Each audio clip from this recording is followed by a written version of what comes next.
Greetings, gamers. Today, if you're listening in viewing pleasure, we got Star Wars Attack on the Death Star on the Sharp X68000. Playing this on the Meester. I got a video coming out alongside this video about how to get the Mister rocking the X68000 core, which is something I've been trying to get to work for a long time now. I've been trying for probably about 10 years to play the X68000 and just had so many problems getting it to work on emulation. I just gave up. We'll play some other games, but with this Mister release, it's not so much the Mister as this Neon 68K ROM pack somebody put together.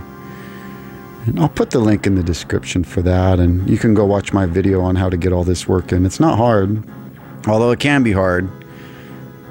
Some games are easier to get working than others.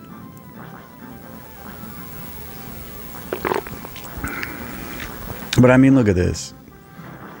This is the Star Wars game I always wanted as a kid. The Star Wars games are kind of hit and miss. In fact, they're all kind of mediocre to me. I can't even recall one that I've beat. I haven't beat the Super Nintendo games. The Nintendo 64 games I never beat. I don't know, they just I never really found one I could sink my teeth into. Except this one. I love this game. So this is a hardest clear, and I have it on turbo mode, which makes it even harder. We'll talk about that when we get there, but this intro, man, I mean, it's basically like beat for beat what you see in the movie. Like even how these plans, like this right here, this is how the Death Star plans are presented in the Star Wars movie. I saw Rogue One recently. I had seen Andor, and then I figured I should follow up Andor Season 2 with Rogue One, so I watched that about a week ago, and I remember seeing a scene like this where they present the Death Star plans, and it looks like this. I mean, the music's spot on, the presentation's spot on. I like wireframe graphics like this. I think they're beautiful. So, like my daughter, I played this with her. I had her working the keyboard while I worked the pad, which is a thing in this game. We'll get to that. But she was bothered. She said, how come you can see through all of the spaceships, Dad? I was like, that's just how it was, and they didn't have the graphical power to render the whole spaceship, so they just did the wireframe, which gives you these beautiful graphics. If they could have rendered the whole spaceship, they would have. I mean, that's what people do now. You don't see people making wireframe games, and I'm glad they were limited by the graphical capabilities, because I love how these wireframe graphics look. I heard a guy, what's his name, Mark on Electric Underground, was saying how a lot of innovation is prodded or sparked or created by limitations. So a lot of games are really amazing because of their limitations, And this is an example of that. The wireframe graphics give us this beautiful look that you can't get anymore. And the arcade game, where there's a yoke you control, like an early 80s arcade game. I forget what it's called, but it looks similar to this. It has a similar story. I think you're trying to destroy the Death Star in that one. And I loved that game as a kid. I was always on the lookout for it. Hey, you get the thumbs up. Just, I guess, showing off that we are doing a CRT recording here. This is not a screen capture. And yeah, that's a thing. Something to be proud of, that I'm playing this game that is a 31 kilohertz game, and we're playing it on my 15 kilohertz standard definition CRT. And if you want to know how to get that to work, you can go watch my other vid. I Don't know how much I want to get into it here, but it basically comes down to you loading an INI file. I shouldn't say loading. You just have to cut and paste something into your INI file. And I make that available in my other video. And then, yeah, then you're playing this and on a standard def CRT, basically any standard def CRT. I've tried it on my my BVM, and then that's what we're playing on here, my BVM. And then also I've got it to work on my consumer grade as well with the INI settings. However, I did not optimize the settings. I should have turned nearest neighbor off, and I'll show you why. See in the Star Wars where it says star, how we're missing the bottom line on the T and the S, the yellow there? And then appendix, like some of the green lines were missing there. Oh, here I'm showing that we're on hard. See where it says level, we're missing some of the lines there. And that's because I didn't have nearest neighbor. What am I doing here? Oh, I'm showing you that I'm turning the CPU speed up to turbo. Or I guess I'm leaving it on normal here. We will turn it up to turbo. But, what was I saying? Oh, yeah. If you turn that nearest neighbor off, the graphics are improved. There's less shimmering, and you don't really notice shimmering on this game, but you will on games that vertically scroll. Look at this. This is gorgeous. I'm just showing off the game's introduction section here. But, you know, I thought about re-recording this, but this game can crash, and I got to play through with no crashing, and I was able to show off the intro. And I was also... there's something else I wanted to point out. Oh, yeah, and the recording just turned out really good. I thought it was beautiful, except, you know, some of the lines... Like, if you look at the 400 points there on the blue console, by the way, the game has started.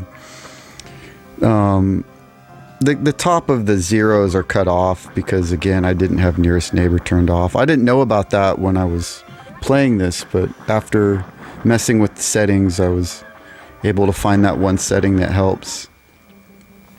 Yeah, so we'll talk about how to beat this game. I think I turned it on to turbo. We should be playing in turbo, which makes the game play at a better frame rate, although it does increase the chances of it crashing. But I just love playing it on turbo. The game is harder. Oh, check this out. If you hit the right and the left on the keyboard, you can look at the right and the left of your ship here. You get a different view. And then if you press back, or excuse me, down, you can look behind you, which is something you will use when somebody gets behind you. Sometimes these TIE fighters will be chasing you. They'll like here where it says danger, that means there's a TIE fighter behind me. And what you want to do is hit that down key on the keyboard, and you hold full speed. There's a button you can press to go faster, and you hold that down, and you just hold a diagonal down. And then if the TIE fighter pops up behind you, then you hold the opposite direction of diagonal. And that's how I get away from them there. You just rock a diagonal at full speed and switch directions if they start lining up behind you. So the name of this level here, the name of the game, is to get your points down to 0. And oh, he got us. So see how the points there say 0, 2, 2, 0, 220? Each time you shoot a TIE fighter, those points will drop down 20. So we just shot one, so the points went from 220 to 200. And on hard, your blaster shoots in pulses, and there's breaks, and you'll fire like 6 shots, and then there'll be a break, and you can't fire again. You can't just hold the button down on hard mode, which is fine because the way you attack people is you wait till they're in your crosshairs, and you see that hexagonal square looking thing in the middle, the blue thing. it'll light up when you lock onto an enemy, and then you just fire out a burst. You don't have to hold it down, because oh, there's Vader. The red ship is Vader. He's more aggressive and he's more prone to hitting you than the green TIE fighters. He's more dangerous. I think if you hit him, you get 40 points, although he doesn't blow up. I think I hit him on this playthrough. But, what was I saying? Oh, yeah, so you see that blue thing kind of lights up? When it lights up, you will auto-lock on your enemy. You don't have to, like, aim. So there, we're down to 0 points, and we're going to fly into the Death Star. I tend to point the ship at the Death Star. It seems you get more enemies approaching you when you're pointed at it. So there's only 3 levels. We're on level 2 here, which is the most boring level. You just need to get your points to go down, and I switched from normal to turbo there. In the cutscenes, I tend to switch back to normal speed, because the game tends to crash on cutscenes, and it also tends to crash on turbo. So, you know, I'm trying to limit the chance of the game crashing on me. The game really crashes if I dual output for some reason. If I output to my CRT and a LCD monitor via the output board or the analog board or whatever the hell it's called, the game tends to crash. Oh, on this level, how I beat it is I just stay all the way on the bottom, and then these big towers won't hit you if you're all the way on the bottom. And then the little towers on the ground, you have to be very careful with. You need to either avoid them completely or get one quick shot at them and then pull up. Because if you're down, I mean, you're down at their level right here, they will hit you. And that's basically how you attack the TIE fighters on the previous stage too. You get one shot at them and you pull away. You typically want to be moving as you shoot at the TIE fighters on the previous stage. If you just sit still with a TIE fighter coming at you, they'll probably hit you.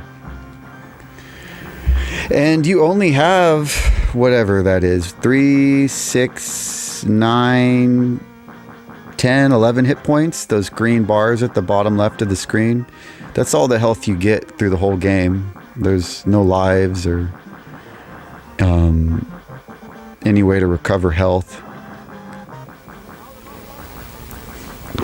Which is plenty. Once you master the game, it's plenty.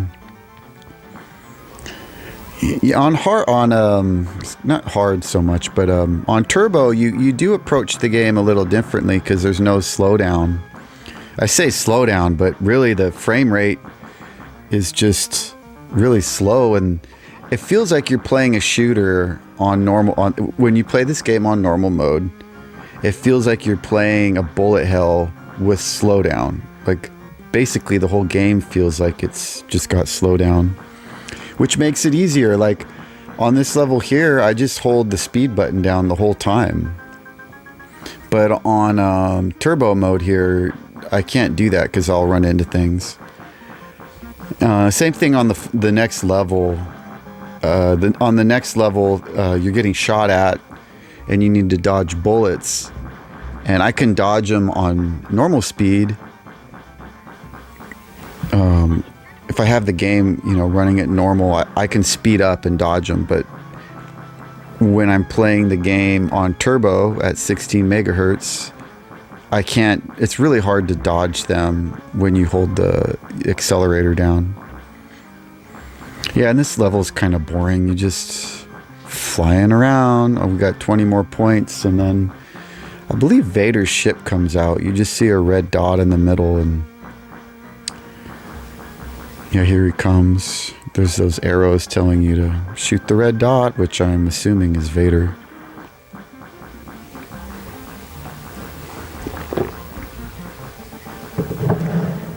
But yeah, I had a lot of fun playing this game, trying to figure out its mechanics, and there you saw me switch to CPU speed normal for the cutscene here. Please don't crash. Yeah. I was playing this on my projector, and you know, it's like 10 feet wide, and it was really impressive playing this game on there. And then I was playing it on my CRT. I was really happy to get it working on my CRT. I've had fun figuring this out and getting it to work, which is a thing I like to do. I like finding games that are kind of hard to get to work, like Elemental Gearbolt or some translation from a Japanese CD-ROM game or something, or like the X68000 here. It's like, I don't know. It's just, it's exciting once you finally get it working. So the name of this level here, or the way to beat this level, is just stay on the top, and the only things that are going to hit you are those green shots firing at you. So you just need to dodge those. And like I was saying earlier, with the CPU turned up, I don't hold the accelerator down really on this level, because it's a lot harder to dodge those green shots coming at you. And I tend not to fire my gun as well, because when you're firing your gun, it gets hard to see the green shots. Although you saw me fire there just for fun.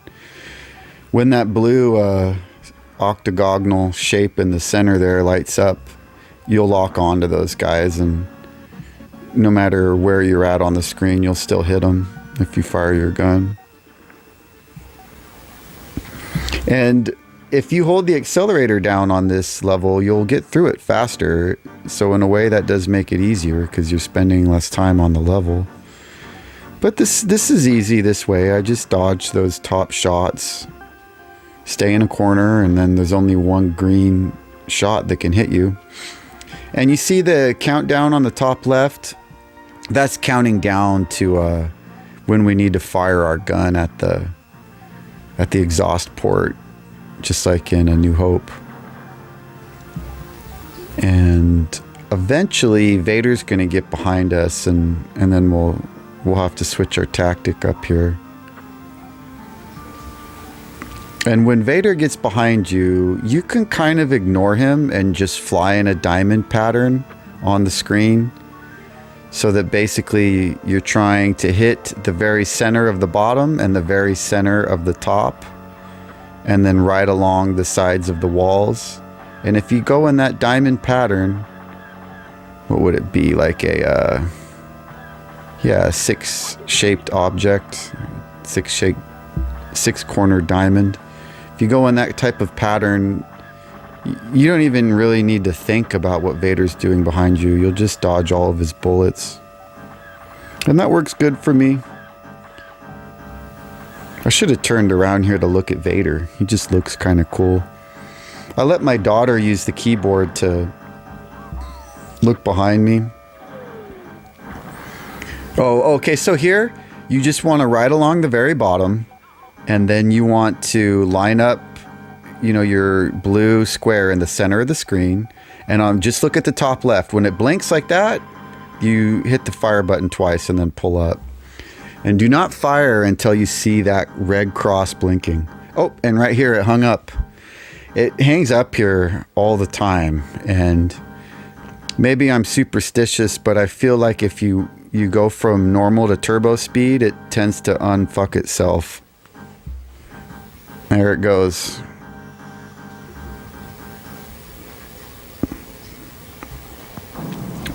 Bomba. I was playing Popful Mail a couple years back, and this dude in that game just says bomba all the time. And ever since then, I just like to say bomba. It feels good.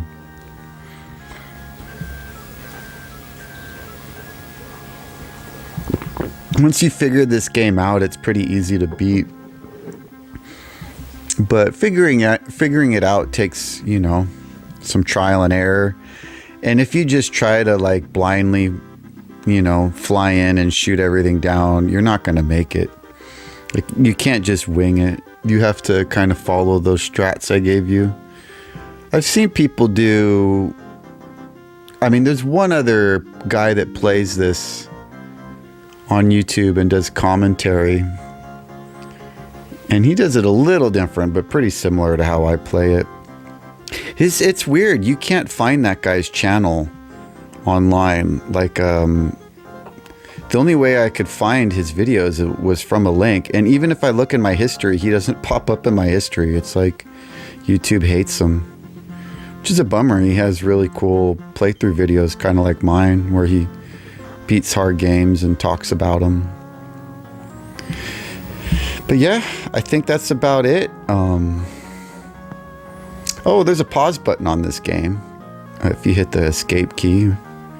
But that's about all I got to say about. That's all I have to say about that. Feeling a little gumpy right now. A little slow. But yeah, I'm gonna upload 2 other videos. I beat a Champion Edition 1 credit clear, and then I beat Full Metal 4th. Forget the name of the game. It's a robot game, but I got a no death run on that I'm gonna upload soon. But yeah, go out there and beat some hard games for me, guys.